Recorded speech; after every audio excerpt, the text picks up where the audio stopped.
بەڕێز عەبدولزۆهرا هینداوی گوتەبێژی وەزارەتی پلاندانانی عێراق لەگەڵمانە. بەڕێز هینداوی سوپاس بۆ ئامادەبوونی بەڕێستان. ژماری دانیشتوانی عێراق 43 ملیۆنە. چ پلانێکتان هەیە بۆ زیادبوونی ڕێژەی دانیشتوان؟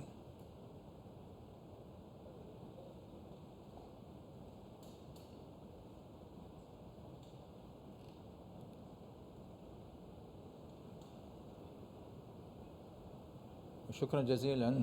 باس سڵاو لە تۆ و لە سەرجەم بینەرانی کەناڵەکەتان و هاوکات هەینی پیرۆزی لە هەمووتان دەکەم. بێگومان ئەوەی لەبارەی زیادکردنی ڕێژەی دانیشتوان دەکەین، ئەمە پەیوەستە بە سیاسەتی زیادکردن و هەوڵی ژمارەی دانیشتوان. ساڵانە ڕێژەیەکی زۆر هەیە و ئێستاش ڕێژەکە لە زیادبووندایە سەرڕای هەموو ئەو ڕێژەی گەشە پێدانە، بەڵام تا ئێستا ڕێژەی زیادبوونی هاوڵاتیان زیاد دەبێت، زیاتر لە ملیۆن یان ملیۆنێک و 250,000 کەس ساڵانە زیاد دەبێت. لە ئەنجامی ئەم زیادبوونە بێگومان هەمویان پەیوەندیان بە ژمارەی ئەو سیاساتانەوە هەیە کەوا لە ڕووی جوگرافیەوە دابشکراوە. ساڵی ڕابردوو نووسراوێکی نیشتیمانیمان هەبوو کە هەموو ئەو سیاساتانی لە خۆ گرتبوو بۆ ئەوەی بتوانرێت ڕێژەکە چۆن زیاد بکرێت و چەندین ئامانجی جیاوازیشی بەدوای خۆوە هەبوو لە کەرتەکان جیاوازە. بۆیە ئەم میحوەرانەی کەوا لە نووسراوەکەدا هەبوو زیاتر زەخت کراوە بووەتەوە سەر ژمارەی منداڵ، بە تایبەتی وەکو منداڵ ئێستا پێکەنەری کۆمەڵایەتیە. لە عێراقدا چەنە؟ بۆچی ساڵ دوای ساڵ زیادەکە لە جیاتەوەی کەم بکاتەوە زیاد دەکات؟ بۆچی؟ هۆکار چییە؟ بەڵێ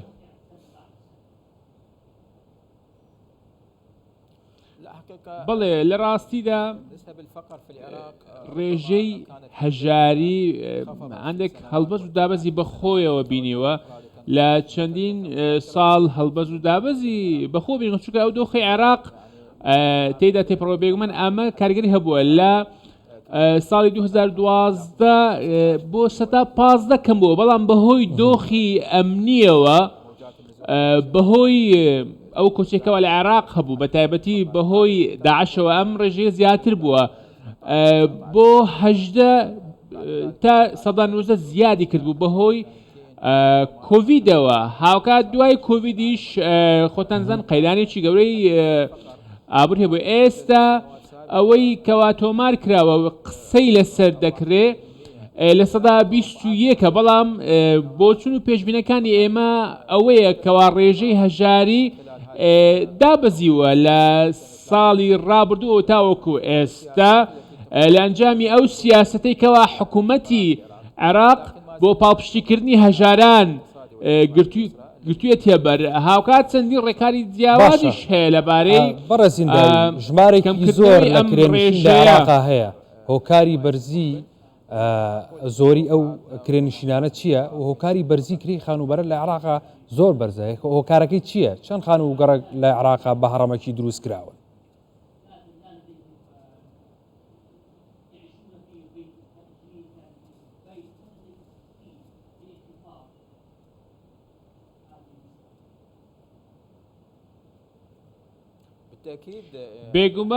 بێگومان ئەوەی کەوا ئێمە پێی هەستاوین و حکوومەت پێی هەستاوە لە 2 ساڵی ڕابردوودا و ئەم ساڵش بە هەمان شێوە چەندین ڕێکاری تایبەت گیراوەتەوە و چەندین خێزانی هەژار پاڵپشتی کراون. ئەمڕۆ 1,200,000 کەس لە ژێر تۆڕی پاراستنی خێزاندایە و هاوکات ئەمەش ئەگەر بێت و ئەگەر هەر خێزانێک لە 5 کەس پێکات بێت، ئەمە ڕێژەکە زۆر زیاتر دەکات. ئەمە تەنیا پەیوەنددار نییە بەوەی کەوا مانگانە موچەیان بدەین، پێویستە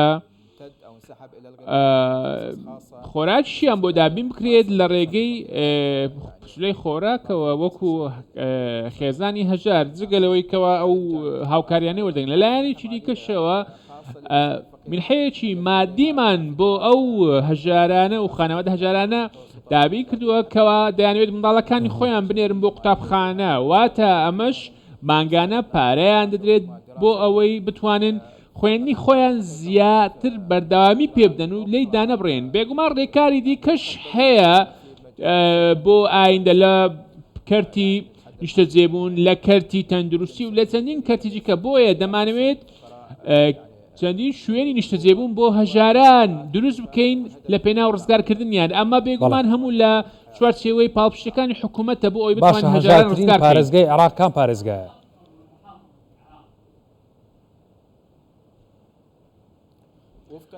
ئەوەی کەوا ئێمە ئاماژەمان بۆی هاتووە و پێداچوونەوەمان بۆی کردووە بە شێوەیەکی گشتی لە سیاسەتی گشتیدا پارێزگای موسەنایە پارێزگای موسەنا هەژارترینە بە ژێرەی ئەو لێکۆڵینەوانەی کەوا کردومانە بە جۆرەی ئەو بە دۆداچوونەی کردومانە لە سەدا 52 ڕێژەی هەژاری دواتر دیوانیە دێ و هاوکات زیقار زیاتر لە 47 دواتر نینەوە دێت ڕێژەکە لە سەدا 33 هاوکات پارێزگاکانی دیکە دێت بەڕێزبەند بە شێوەیەکی جیاواز ڕێژەکە دابەش بوونە بەڵام ئەمە ڕێژ دەمەوێت زەخت لەوە بکەمەوە و دووبارە بکەمەوە بە جۆرەی ئەوەی کەوا لێکۆڵینەوەمان بۆی کردووە چاوەڕێ ئەوەی کەوا هەندێک ئاماژەی نوێمان هەبێ و بتوانین باشتر بخوێنەوە لە ڕووی نیشتیمانی و لە ڕووی پارێزگاکانیشەوە لەسەر ئاستی پارێزگاکان. بەڵێ بەڕێز عەبدولزۆهرا هینداوی گوتەبێژی وەزارەتی پلاندانانی عێراق لەگەڵ مامۆی سوپاس بۆ